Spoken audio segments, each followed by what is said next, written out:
Video பார்க்குற எல்லாருக்குமே வணக்கம்.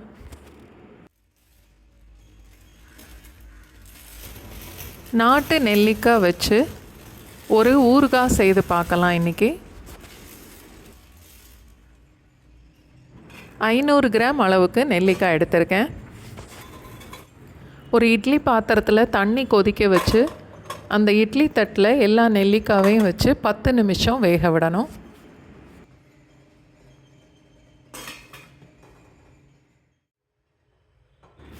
பத்து நிமிஷம் வெந்ததுக்கப்புறம் எடுத்து ஆற வச்சிடலாம். ஊறுகாவுக்கு பொடி திரிக்கணும். அதுக்கு காரம் இல்லாத மிளகாங்கிறதுனால நான் ஒரு 40 மிளகாய் வரைக்கும் எடுத்திருக்கேன். 30 மிளகாய் நீங்கள் எடுத்தாலே அது கரெக்டாக இருக்கும். அதோட 2 டீஸ்பூன் அளவுக்கு கடுகு, அரை டீஸ்பூன் வெந்தயம்,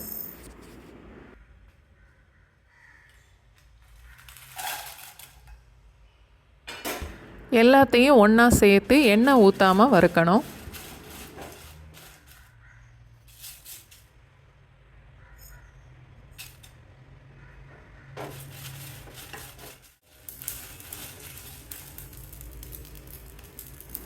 கடுகு இந்த மாதிரி நல்லா பொரிய ஆரம்பித்ததுக்கப்புறம் ஒரு தட்டில் மாற்றி ஆற விட்டுறணும். ஆறுனதுக்கப்புறம் மிக்சியில் போட்டு 1.5 டீஸ்பூன் வரைக்கும் பெருங்காயத்தூளும் சேர்த்து நல்லா பொடிச்சு எடுத்துக்கணும்.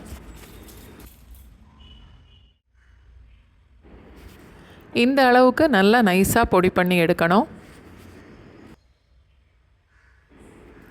நெல்லிக்காய் நல்லா ஆறுனதுக்கப்புறம் கையில் லேசாக ப்ரெஸ் பண்ணாலே இந்த மாதிரி துண்டு துண்டாக வந்துடும். அதில் நடுவில் உள்ள சீடை எடுத்துடணும்.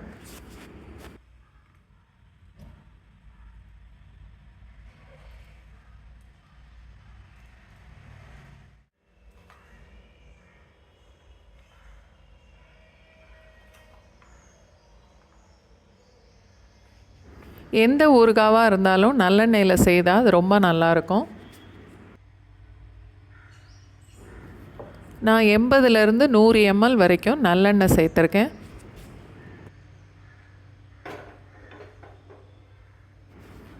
ஒரு டீஸ்பூன் கடுகு, அரை டீஸ்பூன் சீரகம்,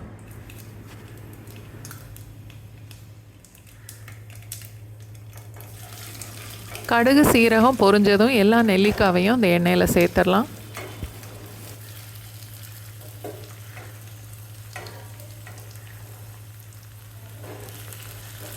நெல்லிக்காவை இந்த எண்ணெயில் ஒரு 2 நிமிஷம் வரைக்கும் வதக்கணும்.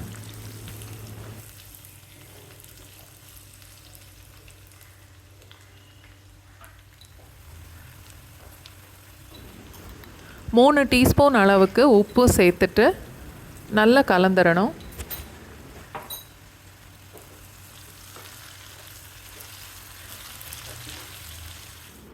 இன்னும் ஒரு 2 நிமிஷத்துக்கு இந்த நெல்லிக்காய் எண்ணெயிலேயே வேகட்டும்.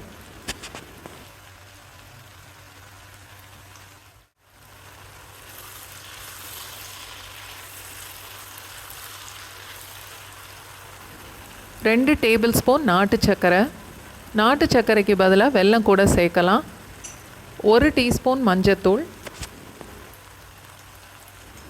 எல்லாம் சேர்த்து 1 நிமிஷம் வரைக்கும் வதக்கணும்.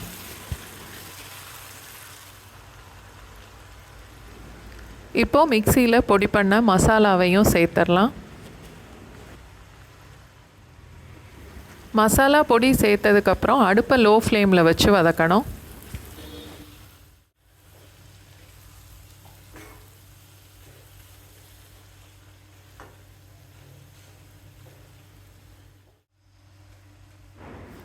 டேஸ்ட்டு பார்த்துட்டு உப்பு, காரம் இல்லை வெல்லம் ஏதாவது தேவைன்னா சேர்த்துக்கலாம். நான் 1 டேபிள் ஸ்பூன் நாட்டு சர்க்கரையும் 1 டீஸ்பூன் உப்பும் சேர்க்குறேன். நம்மளோட டேஸ்ட்டுக்கு ஏற்ற மாதிரி காரமும் வெல்லமும் கூட்டி குறைச்சிக்கலாம். உப்பு கொஞ்சம் தூக்கலாகவே இருக்கட்டும், அப்போ தான் ஊறுகாய் கெட்டு போகாது.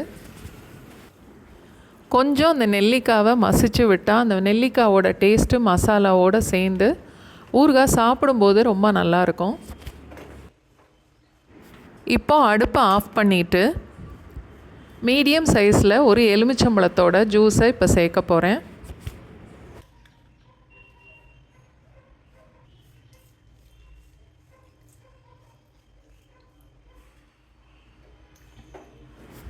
நல்லா கலந்துட்டு ஆறுனதுக்கப்புறம் ஒரு பாட்டிலில் போட்டு மூடி வச்சுக்கலாம்.